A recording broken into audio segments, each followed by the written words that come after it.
the word has spread to Europe about the Free State Project. And I'm going to tell you today why liberty wins on a worldwide scale, because there are other projects in the world that are also liberty focused, that are also trying to make a real difference in living together by political means, by practical means. And the good thing is that for the first time, these projects are talking to each other.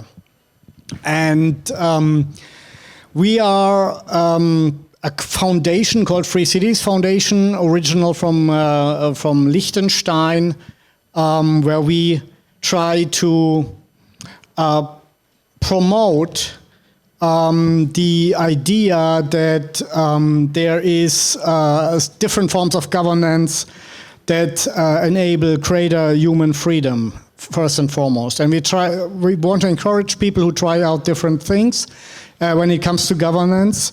And we think it's easier to do this on a small scale than flipping whole nation states. And insofar, the Free Cities Foundation is, of course, not only supporting cities, but all kinds of projects from the, I would say, spectrum of people who are looking for more freedom. And we are encouraging people like you to continue with that. What is a free city? You can read it here. We define it. Again, it's not necessarily a city in the first place, can be a commune and then later grow. A self-governing territory that upholds individual rights and freedoms.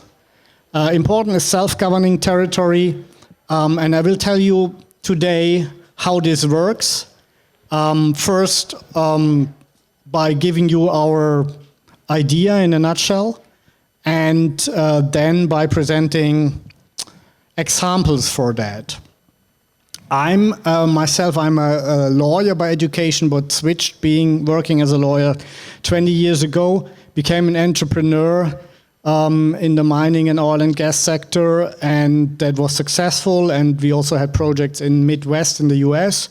And so I could retire with my family at the end of 2014, move to Monaco, which is already kind of a privately governed free state or free city. And from there, I wrote a book called Free Private Cities. That is my concept, making governments compete for you. That is the idea. And later, I founded the Free Cities Foundation and also a for-profit company called Tipolis, who wants to make this happen in the real world. And we will discuss later that this is not just a pipe dream, it's something that can happen and is happening in the real world. And I think a lot of those projects can learn from your experience here in New Hampshire and maybe also vice versa. Okay. So, was this one too much? No. So what has happened over time? For thousands of years, kings were our rulers, kings and emperors, and they were claiming that they were representative of God. And for an astonishingly long time, people bought that, right? But eventually it stopped. For example, here it stopped. You had no respect for the King of England as a representative of God when you declared independence. Surely not. And then it switched from this God's representative to I'm the representative of the people. But the problem of that is that the people who are running the show eventually are following their own interests far more than the interests of the people. And you can see this, and we have just heard this over lunch, what is happening with this. And we heard it from Tulsi Gabbard this morning, what is happening with a country that is supposedly a democracy, and these people supposedly represent your will. So outside of the US, there is kind of a movement, and I don't know how far this is also happening in your country, which is the idea that we need protection of life, liberty, and property, but actually it's a service, nothing else.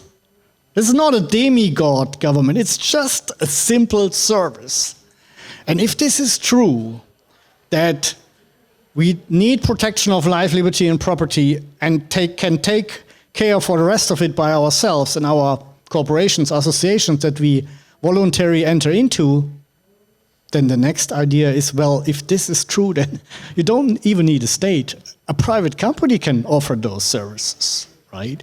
So this is the basic idea of the free private city model. But in any case, even if you stick with the traditional model, of all people, a monarch came out of that, which was Prince Hans Adam of Liechtenstein. He said, a state of the 21st century has to be a service provider, or it will not be.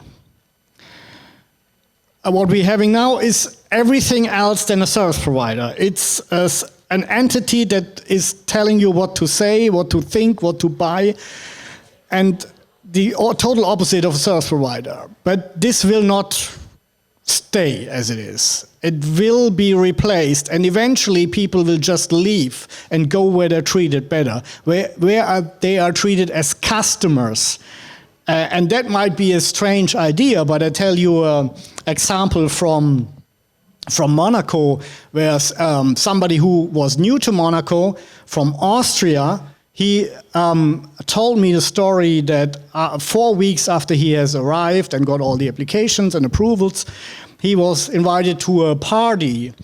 And there was a person that was very interested in him as being a newcomer and asked him about how he likes it and all this. And after a while he said, why are you so interested in what my initial experiences here in Monaco are? You're following me the whole evening. And this person said, I'm the president of parliament and you are my customer. And he said, what a strange thing coming from Austria, right? Traditional nation state, customer. But he told me that when he told me this story weeks later, he said, actually, it's a good idea. I want to be a customer. I want to be treated as a customer, right? Well, think about it a minute.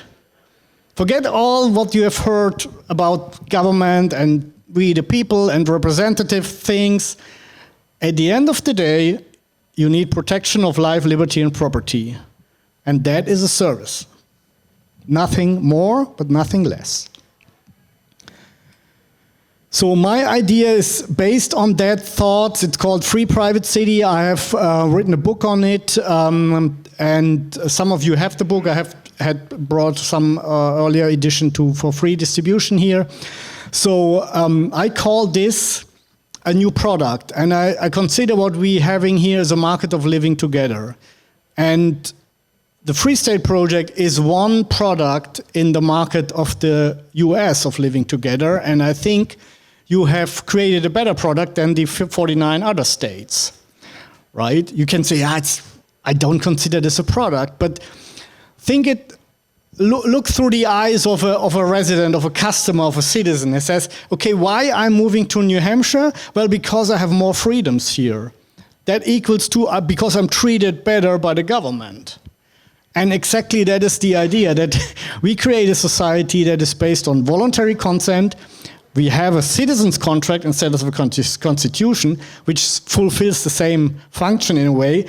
But the big difference is it's a bilateral contract, right? It's a service contract. You look into the service contract, Free Private City, Portsmouth, or whatever it would be in the future, right? And say, okay, I like those ideas, right? And I subscribe, right? I sign. And I know I have to pay a fee, not taxes, for these state services. And the good thing is about a bilateral contract, as with any contract, it cannot be changed unilaterally. Not even by Supreme Court, not even by supermajority. It's just you and I, we have a relationship. And your neighbor and I, we have a relationship. And you cannot mingle into your neighbor's contract. And you know that. And therefore, people accept that we are not going to change the rules. Right? And if there is a change needed, then we go back to the old system of common law, which says if there's a gap in the regulation, in this case in our contract, and the annexes would be the laws, then we go to court, and the court makes a decision, and this is the law of the land from then on. It's called case law or common law. So the understanding for this model, because it's in a way it's radically new, in the other way it's not, because it's a service provided on the basis of a contract, is especially for people who understand markets, and these are you guys, right? Libertarians and Bitcoiners are normally the people who immediately understand or best understand this idea, because they know, okay, it's a choice, right? It's a product option on the market of living together, and I can decide if I accept that offer or not. And if you don't like it, it's not a problem, right? You just stay away. Participation is 100% voluntary. Okay, so the good thing about free cities, which is more the umbrella term, which covers free private cities, but charter cities and all kinds of other freedom-oriented city or commune ideas, they're in principle, they're apolitical. They're even a peace offer across the political spectrum. How is this? Well, imagine that you are a lefty and you are dissatisfied with big business, big whatever, big tech, and you say we want an anti-market commune. And I say that's not a problem at all if you can agree with your state or wherever you live in. You get your territory, participation is voluntary, you make your leftist paradise there, your hippie commune. It's not a problem at all because nobody is forced into that system, right? But here's the catch.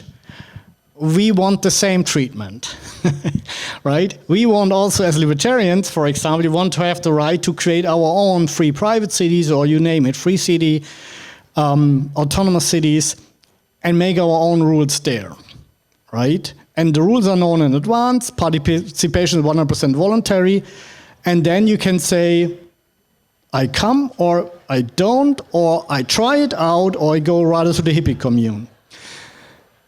In reality, the thing is that libertarians and conservative people normally are okay with the lefties making their own thing, but unfortunately not the other way around, right? Why not? Because we are paying for them. And then they somehow know that, right? If this was possible, all the good people would go either there or to New Hampshire, right?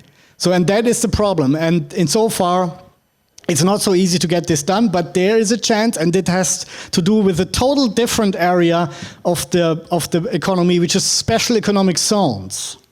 And special economic zones are not so much common in the US, but in many, and in Western world, but in many, many countries. 140 countries have special economic zones, and they have different rules.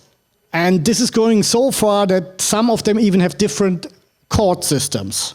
Like the Dubai International Financial Center, they have a different court system, which is a basically one country, two systems model. And there we are capitalizing on that, and I will tell you later more how this works in practice. So the idea is that you vote with your feet. Immigration proves the value of free cities, as it does with New Hampshire. If more people are coming than people are leaving, then obviously it's a good product. And it doesn't matter what is your ideology behind it or what your scholars say about your principles or your contract. If people come voluntarily and stay, you're doing something right? And this is the idea that you basically make an offer for freedom-loving people, because all of the nearly 200 states in the world have something in common. They're ever increasing their power. There's basically no state that is saying, okay, giving you power back and we are regulating less. It's not there, right? And so far we say, okay, we start new from scratch, and you got a contract, you got a guarantee that we're not going to change the rules, and then you pay something for that, which is, what do you think you have to pay to get a first world security standard when it comes to protection of life, liberty, and property, first world standard, first world court standards, infrastructure, and administration? What do you think you pay for this per year? 20% of what we pay currently. Probably even less. It's $1,500 per year and per head. Right? So if you say, okay, kids are free, then it's probably a little bit higher. But that's all. So imagine you pay $2,000 for having the state services that you need, right? Because you don't want to get into a fight and somebody's killing you and then you have to kill the family back. So you want civilized dispute resolution, right? So we need that. And you don't want to be robbed or killed at all, so you need security.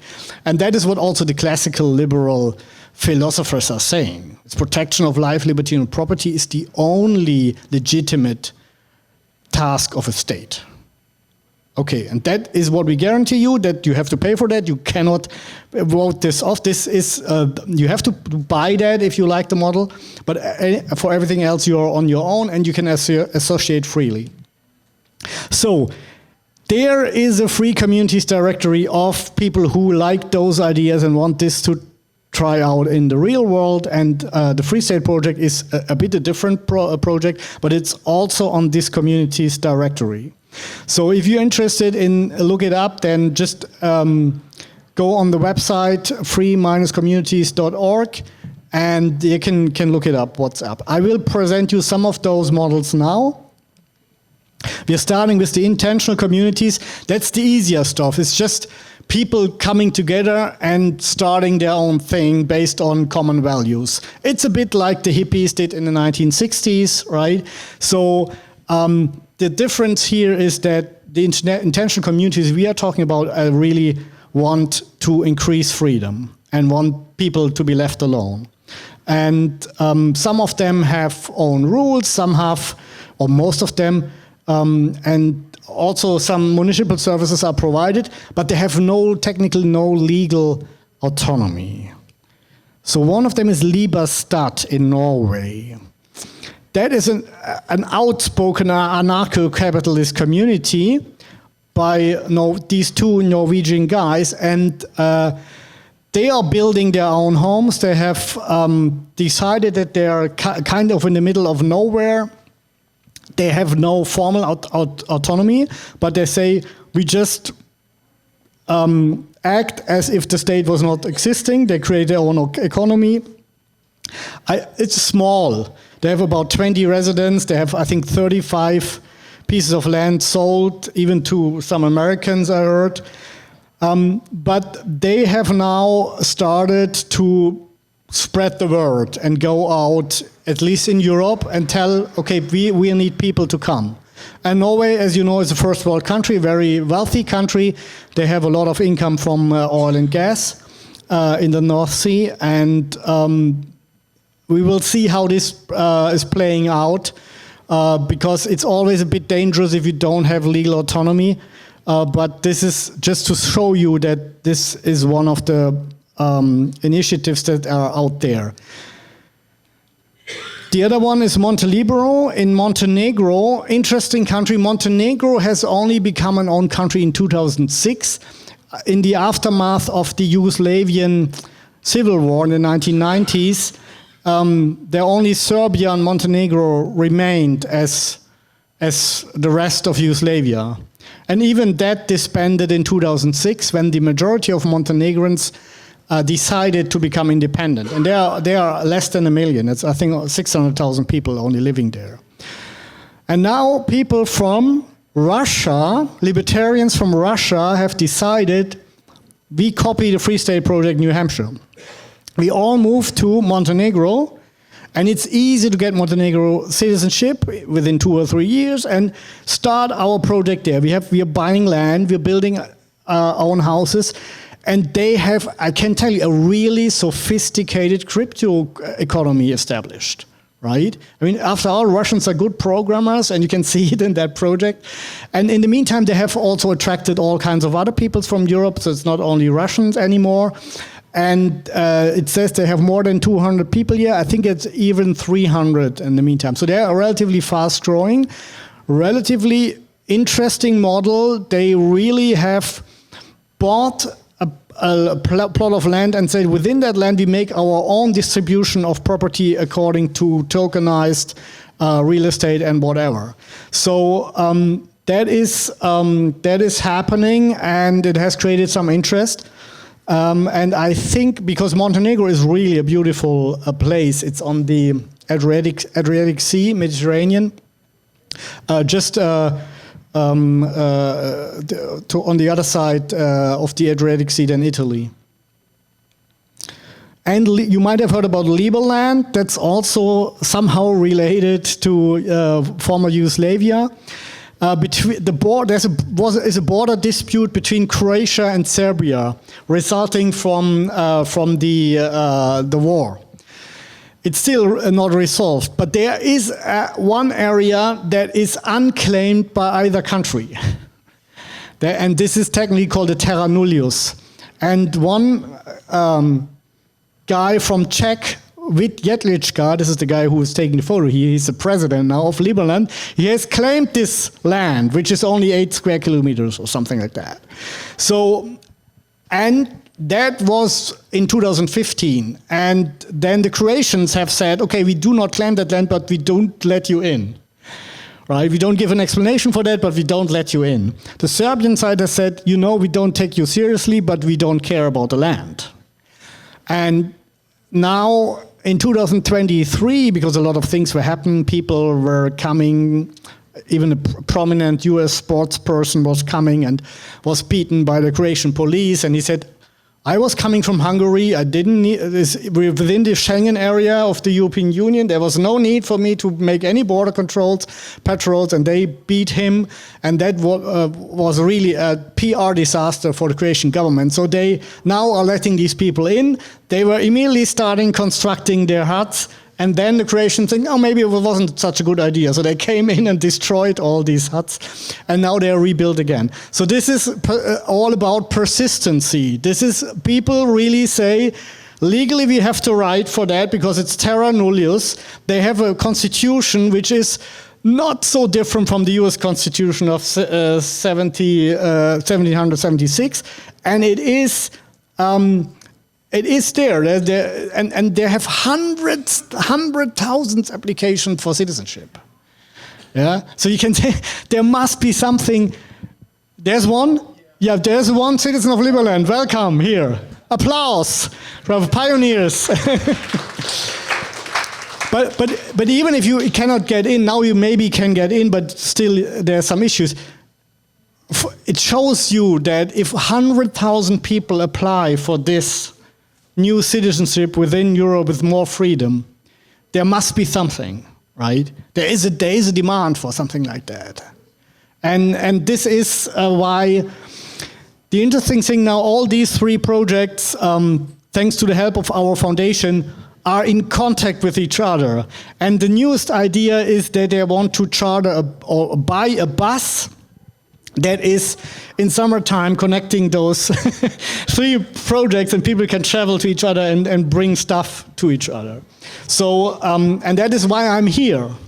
The reason why I'm here is I want to make contact to you guys, because many of those projects, they are much younger than the Free State project. They can learn from your experience. Some of them want to get politically involved, like the Montelibero people. They can directly learn from your experience. Others are following a different path, but nevertheless, that can happen. Now for the more difficult part, that is where I am active as CEO of Tipolis, that is creating autonomous zones, negotiating with governments autonomy, telling governments, and it's mostly, of course, second and third world governments, because they need to create something that is attracting investments and creating jobs. And basically our offer is, we bring you investments and jobs that otherwise would not come into existence if you grant us a certain autonomy, because then only then we can create this framework which is so attractive. And they are not interested in the philosophical or political background at all. For them it's investment and jobs. Or it's a kind of a special economic zone, right? Not a problem, to the opposite. Because we can then dock onto something which is already existing. So we call this autonomous zones, because this covers all kinds of free private cities, special economic zones, charter city and free city and whatever you name it. But the difficult part is that you really need a recognized internal autonomy within an existing state. It is possible, and the biggest autonomous zone, in a way, was Hong Kong and Macau. I know the Chinese now want to get the power back, but the original idea was one country, two systems. Hong Kong has not only an own flag, they have an own currency, they have an own court system, they have own security, own parliament, own administration. And that is what we are asking for, because we can then make our own rules. And in exchange, we pay something to the host nation or attract jobs and investments, or both of it. And that has already happened. First of those zones is Prospera in Honduras. And the cities, as they are called, are really remarkable. And the original idea is not coming from us or some libertarian scholars, it's from the Hondurans themselves. Because back in 2009, the country was in the hands of the drug mafia, up to the highest institutions, Supreme Court, police, everything. And some jurists in the government said, what can we do about that? And the answer was, let's create some Hong Kongs, many Hong Kongs in Honduras, where the police can't get in because they have their own police. And they came up with the SEDE law, right? And it took many years, actually until 2017, when the first SEDE, which stands for Zone for Economic Development and Employment, was created on the island of Roatan. And I was one of the first investors people heard about, a group mostly from America and Central America. They were inviting me to bring my ideas into that model. And I was the chief legal officer of this Prospera from 2017 to 2019, until the legal framework was finally approved by the government. So it's real. You can see it's on the top. It's one of the Bay Islands, interestingly, mostly English-speaking islands. They were part of British Honduras, and according to the Monroe Doctrine, the US forced England to give them to Honduras. But they're still mainly English-speaking islands, but belong to Honduras. And Roatan has a direct flight to Miami and other American cities. It's a tourist destination. And you can see this is mostly middle-class people from Honduras and expats that are there enjoying absolutely low regulatory bureaucracy, a common law system in a civil law country. This is by a common law was implemented, stripped by the activist parts of your common law. It's the pure common law as it was maybe 150 years ago. And it was necessary by the state, was demanded by state law that there must be at least one tax, but it's a very low tax. So it's 10%. Right, that's the tax, and there are options to get it down. So that is interestingly, they have an own arbitration system. This is very important because people, especially investors, do not trust Honduran courts for a reason, and the Honduran government understands that. Until recently, because there was a socialist government voted into power, and they want to get rid of those zones. But legally, they are very well protected. So we did a good job, obviously, because so far they haven't dared to go into that. And all other parties agree that that is a good thing and we can at least negotiate about it, except the socialists. They say this is evil Yankee colonialism. And they are sued in front of the arbitration court in Washington because this was the mechanism for $10 billion, not to get the 10 billion, to bring them back to the negotiation table. And probably they will just do nothing until the next election. But that is the risk we have always and will always have, right? So I'm not telling you this is an easy game. But if you do your homework, you have a good chance. And if this is surviving, then the world is open for more of those projects. Because they're very successful. They have... This is the beta building. This is where the so-called administration is. Mostly it's the companies that are there. And they're just starting. And one thing I predicted when we were in 2019 getting the final approval for our model, I would say the moment we start building, a mayor of the neighboring community will come and say, wait a minute, you need a permit. And we would say, no, we don't, because it's a different legal system. And exactly that happened.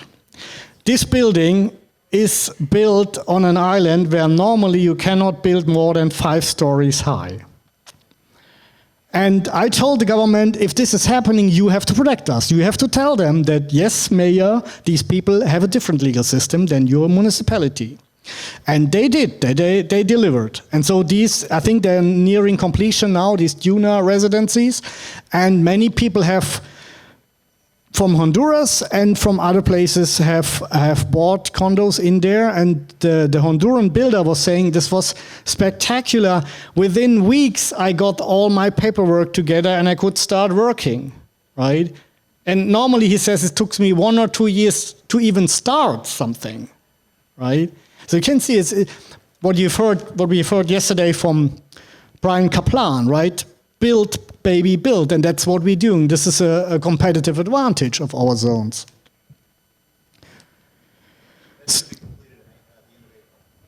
End of April, so very soon, right? So key innovations that could be implemented in Prosper that could never be implemented in Honduras or any other nation state within that 2 years time frame, right? So you have a citizen's contract. It's a bit of a hybrid system because this law, this Hong Kong law, was more top-down, traditional law. Then people asked me to implement the citizen's contract, which is there. It's called Agreement of Coexistence. And there are rights guaranteed to you, like your personal Bill of Rights.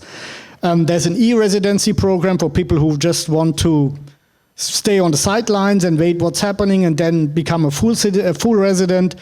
You have all kinds of land registries, private arbitration as default, medical reciprocity laws. That means if you have a approval as a doctor in any OECD country, you can work as a doctor here and things like that. 3D property rights, I don't know if you're familiar with that. So if you build a house, you have the right to build up to a certain height. If you want build higher, you buy these rights from your neighbors, which then can build not that high, and you can also buy these rights from the person in front of you so that you are keeping your sea view. Right? If you want to pay for that, it's possible. Right? So we're trying out new things there, and so this has already been ranked by Ernst & Young as the top, amongst the top 10 ease of doing business jurisdictions in the world. So I would just want to make the case here. With a handful of people, okay, investors up to 100 million, and people who are really engaged in that, you can make a difference. And it takes a lot of negotiations and patience and persistency, but it's there, and it can be copied, and it was copied. This is the second sede, Ciudad Morazán in Honduras, run by Massimo Mazzone, an Italian anarcho-capitalist who is a successful businessman in Central America. And he had a different idea. He said, I'm going to create a sede for workers and produce things in Honduras, because these workers will then protect me against government hostility. And his plan was to put up 3 to 4 companies, logistics and things like that, and up to 10,000 workers in that place. And he said it's interesting, he's in Choloma, which is probably the worst place you can be in Honduras. Honduras is one of the most crime-ridden countries in the world, and thereof Choloma is on top. So you can imagine that is not an easy place to establish something like that. So they started, and they rented this house for, today it's $160 per month. You get this 60 square meters house, which is small, but it's top-notch new standards. security comes with it and all that, and Hondurans really loved that and got in, and after the socialist government was becoming hostile, the companies unfortunately left. They said it's a too high a risk for us, and we don't know, they are making noises every day that they will expropriate us, that we are illegals, that we are criminals. So the companies left. But the people stayed. Why that? Because it's so much better in there than outside of the fence, right? And so this, you can see it's in the mainland. The difference is that people are secure. These guys are included in your rent. There's no Massimo is following an idea of Spencer Heath and Spencer McCallum about the entrepreneurial community. His idea is that only if one guy owns the show, he can guarantee that nothing goes wrong, and so he can only rent. You cannot buy. But security and other things are included. And this is also a very libertarian approach, because he said, yeah, we know there are some courts in Honduras responsible for criminal things, but we try to find solutions by ourselves. And there was, since they're in existence 2 years now, there was two criminal events. And one was that a man was beating and pushing his wife. And the guards saw that and say, because on the outside, says, you stop that. And then the question was, what do we do with this guy? And Massimo said, okay, you can make a file and the prosecutor and or bring it to Honduran court. But he said, you know what? Let's ask the wife. And she said, I think you should kick him out for 3 weeks or so, and then he can come back again. This will teach him a lesson. And that's what they did, right? And now he is really behaving well and all that. So this is real-time justice in libertarian cities in Honduras. And banishment. Yeah, and now Honduras and Massimo said, okay, if this is so successful, I will open up development again and just build houses until the next government comes in. And there's a long waiting list because the Hondurans tell themselves it's much better than that, than everything that is happening in Choloma. And so they have to commute, they have to work outside, but they like living there. And you might not, just some pictures here. So it's not high end, as you can see, but it's much better than what they have on the other side of the wall. And this picture here is something you might say, what's so special with about that picture? Well, I didn't recognize this in the first sight, but I've been told this scenery would be impossible in Choloma. Why? Because nobody is leaving the house when it's dark. Gangs dominate the streets. And every shop closes. You cannot just let your bicycle there, right? These things you might not be aware of living in New Hampshire, where there's low crime. But in places like Honduras, making this possible is changing the life of the people dramatically. It's dramatically increasing the quality of life, especially for families with children. And this is low-hanging fruit. Why not making it, right? Taking it as a libertarian, say, okay, we're helping you. You give us some autonomy in exchange. We can try out our ideas, but we guarantee you there will be security. And that's why this supposedly failed CD is now a success, right? And Massimo told me that they spoke with all parties and they are all open to negotiations. The current government has repealed the law, but the law itself said, if the law am repealed, the cities that are already existing, they will remain, in this case for 50 more years. And the government says, yeah, no, we disregard this, and that's why they were sued, right? But they haven't dared to destroy the cities so far. Another totally different autonomous area is the Isle of Sark. That is going back to feudal times in Europe. You know the Channel Islands, Jersey, Sark is the smallest one, and it's only 500 people living there. The Channel Islands, why I mention that, because the ruler of Sark, or the head of state of Sark, is very sympathetic to our ideas, and the developer who is currently there also.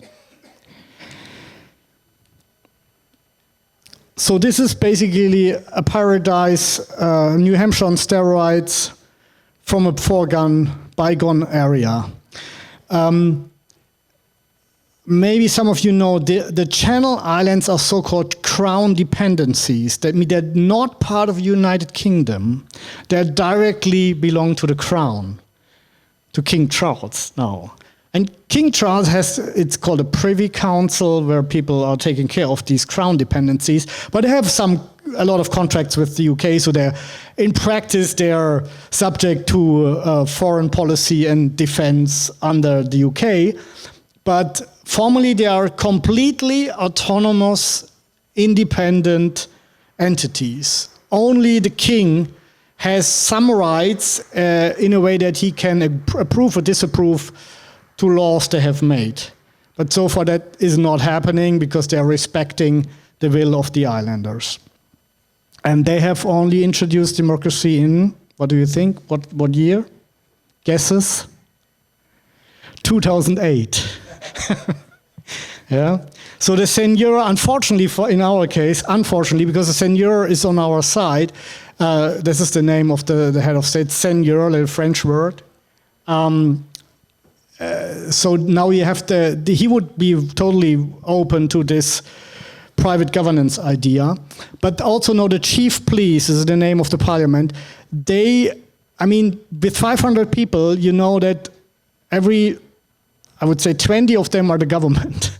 30 of them are parliament and 20 of them are government.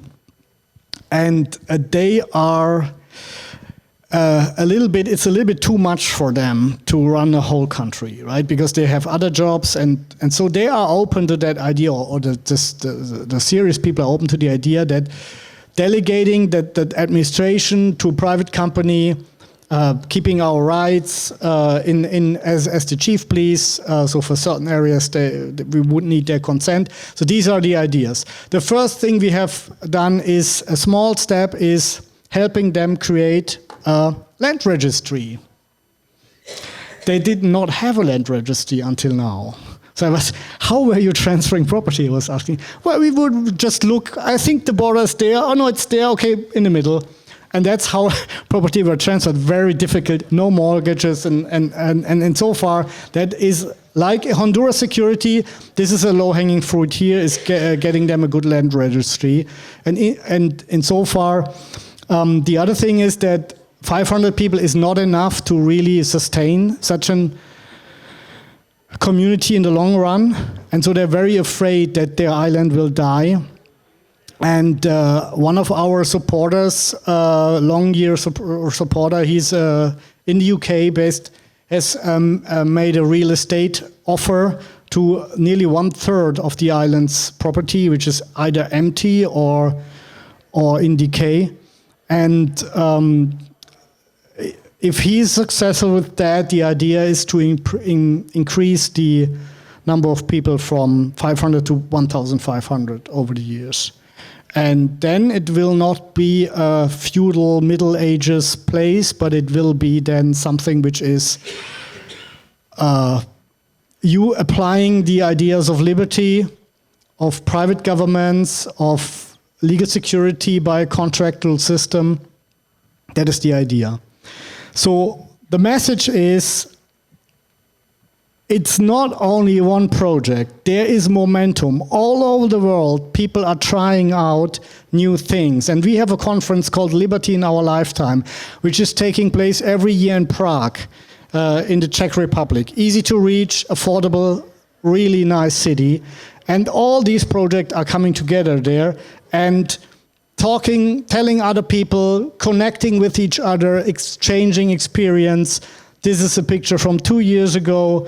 And The motto is, you never change things by fighting existing reality. To change something, build a new model that makes the existing model obsolete. That is the idea of the whole Free Cities movement.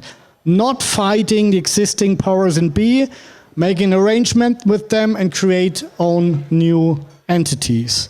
So to conclude, I want you to just show a 2 minutes short film.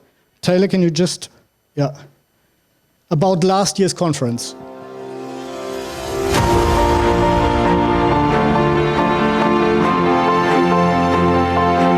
The Liberty in Our Lifetime conference is the best conference I've ever been to, and I go to a lot of them because it's the most concentrated, high caliber, competent people who can make it happen. What I like about this conference is that it's got a very practical focus. We focus on real things that people can do to be part of the future of cities and practical actions people can take. It feels like a constructive environment to meet people and to find ways to work together.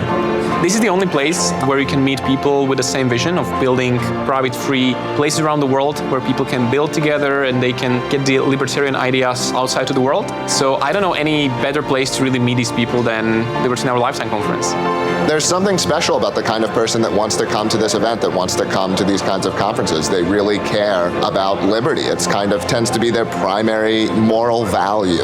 This conference has a lot of different ways that you can opt in. It can teach you to opt into financial freedom through technologies like Bitcoin, opting into new jurisdictions, opting into new work relationships or entrepreneurship ideas as well. This conference is all about pushing boundaries a bit, being innovative, thinking big ideas and being a bit more ambitious and just also very open-minded.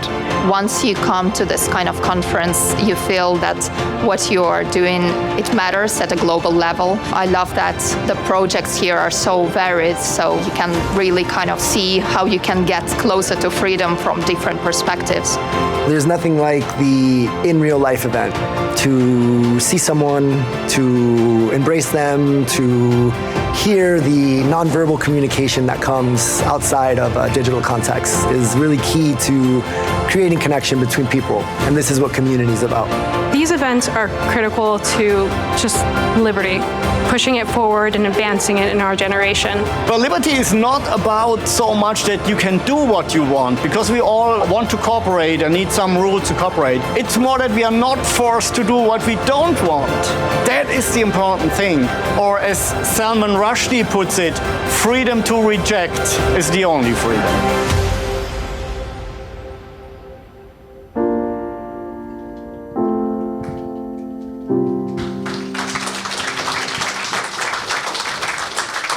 Thank you very much. Liberty wins, as you can see. Your questions? Senator. Can you explain to me what's the difference in SARC? What's the difference between that situation and the early colonies here that were owned by an individual? How is that different?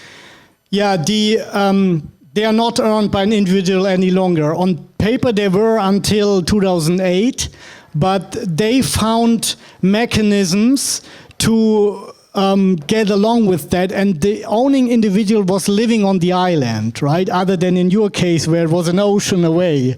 And again, now he's only a representative head of state, like a monarch in the Netherlands. Right, so these people own the country by themselves in the meantime. But you're right, in principle that was the same feudal system you had here.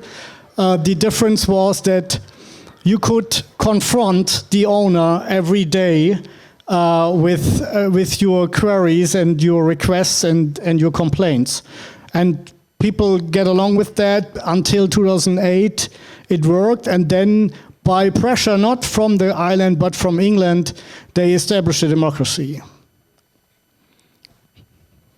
The citizen contracts, do you envision them to all be homogenous and identical, or will the city negotiate with individuals in order to give them a better deal to attract them to join or something? In principle, they should be all the same, but over time, here's the thing, because we do not want to change the contract, because otherwise it's worth nothing, right? If I, like Google, say, we have new contractual terms, if you don't, you can reject them, but then we kick you out. If we did that, it's of no value. So we have to stick to our promises in the contract. But it could be that there's a development that we say, okay, we should have regulated that in the contract, so any new contract would have this new clause then. Some people ask, okay, what about if a big government, big company is coming in, get their special treatment? I would say I cannot exclude that, because sometimes you need jobs, right? But in principle, that's not our plan. The plan is that everybody has the same contract. Any more questions? Okay, I can invite you, have a look at the free-cities.org, Free Cities Foundation website, and I hope to see some of you in November in Prague. It's between the 1st and 3rd November in the beautiful city of Prague. Thank you very much.